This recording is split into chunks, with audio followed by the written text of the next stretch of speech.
They're not opposed to the utilization of state power. They are only opposed to the utilization of state power when that utilization of state power benefits working people. Which side are you on? Which side are you on? There's just so much going on in Florida. And so much of my information about Florida is coming from McKenna Schuler. You can follow her on Twitter at @SheCarriesOn. She writes for the Orlando Weekly. Yep.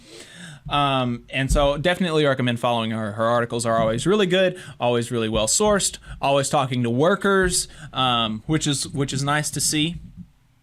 And so the first thing is about, which is the most public thing, which is really kind of lame, that among these 4 stories that I'm going to be talking about, this is the most public story. This is the one that people know the most about, which is really gross. But that is the DeSantis's fight with Disney. DeSantis has been fighting with Disney because they're just too nice to gay people is basically the thing.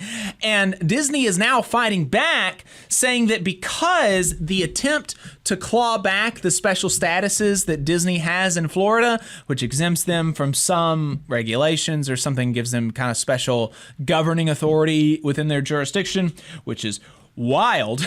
That just seems really inappropriate. But they have those, and so Disney is saying that because the attempt to claw some of those back is in retaliation of their political stances, which is true, and that's not even something that DeSantis would deny. I think DeSantis has been explicit that all of these attacks on Disney has been because they disagree with him about some things. So Disney says that because of that, because it's in retaliation of their political stances, that doing this, this retaliation is unconstitutional and a violation of the First Amendment because they say, the company has a right to freedom of speech just like individuals do, unquote. Now, I do not agree with that. I do not agree with that because corporations are a government-created fiction. Created to shield individuals from liability. To be a corporation even at all, you have to ask the government's permission because corporations do not grow in nature. Corporations are societal creations. And so I do not think that it is appropriate that corporations have free speech rights. I think that's just a really, really crazy kind of thing that we have allowed in this country. But even though I don't agree with the statement that the company has freedom of speech just like individuals do, the Supreme Court does. That's what they decided in Citizens United. And, I don't know on a constitutional level how much water their argument holds. I don't believe in corporate personhood. And I reckon multi-billion-dollar international corporations ought to pay a lot of taxes. And I also know that the Supreme Court has said that corporations are persons, but I don't know that now that it is a corporation saying this on behalf of liberal social issues. I kind of would tend to doubt that the Supreme Court would fall on that side, but we'll see, I guess. But what I want to highlight is how this episode shows how Republicans are not ideologically small government. They are not ideologically opposed to state power, which is something that, this is absolutely something that we have, that working folks know and understand, and particularly working people who fight for better working conditions and better lives for themselves and their families and their communities. But it's something that a lot of people like to pretend is not true. A lot of people like to pretend that Republicans are the small government party and that they are, live and let live. They don't like to use state power, but that's just not the case. They are willing to use state power, as we are seeing in this fight with Disney.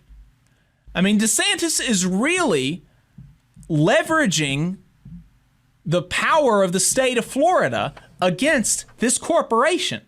But he's not doing it because of low wages.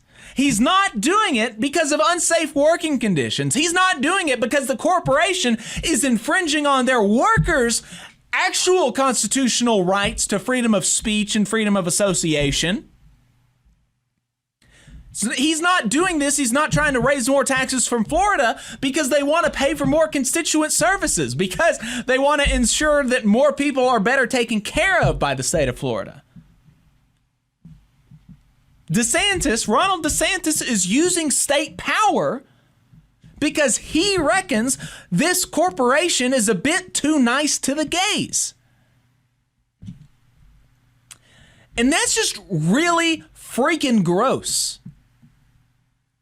That is just absolutely, because, remember this the next time you hear a conversation in the media about how the government shouldn't raise the minimum wage because that's not the government's role. The government shouldn't be picking winners and losers when we talk about subsidies for certain industries or increasing penalties for this type of behavior, this or that type of behavior. Because they're not opposed to the utilization of state power. They are only opposed to the utilization of state power when that utilization of state power benefits working people.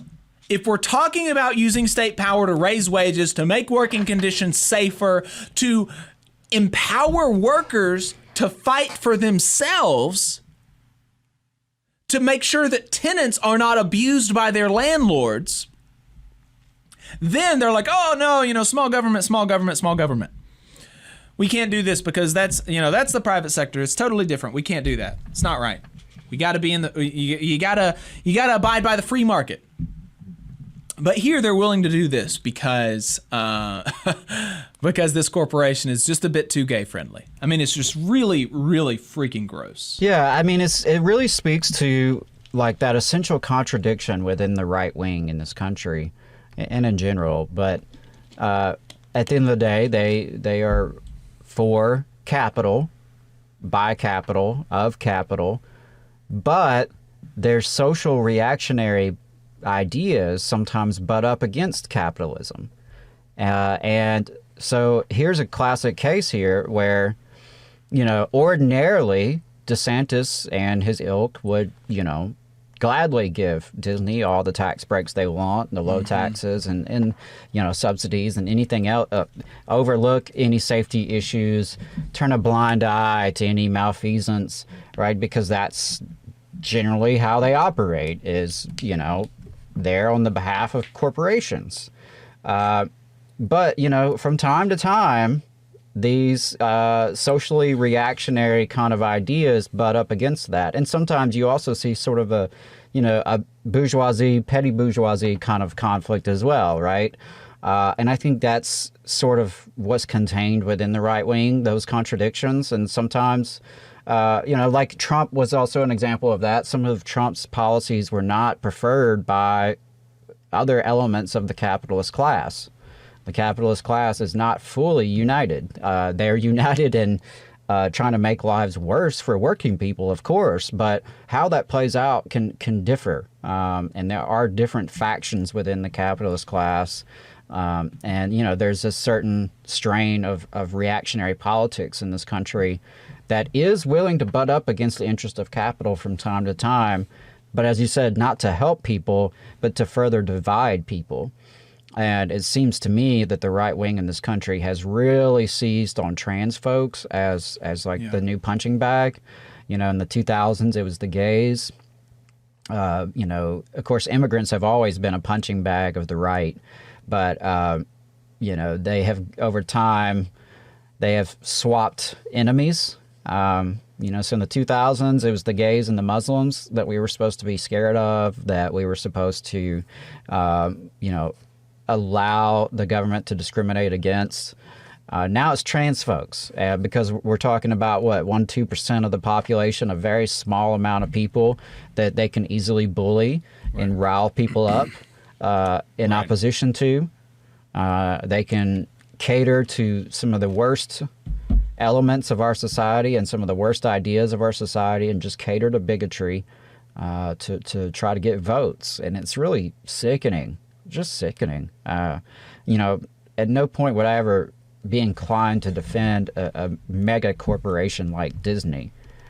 But yeah, it's like two bad guys fighting each other for sure. bad reasons. I mean, it's just bad. Yeah, bad guys fighting for bad reasons, and I hope they both lose in some way. I hope that I mean, my whatever the process is, I think it would be a good outcome for Disney to lose these special statuses and to be governed more by the people of Florida. And I think that, you know, the idea that that commission that's supposed to govern Disney or something, Disney World, the idea that they were able to circumvent that is funny, but also like not good for, you know, society. That a corporation could have potentially just like been like, nah, you know, we don't want to do this what the government says.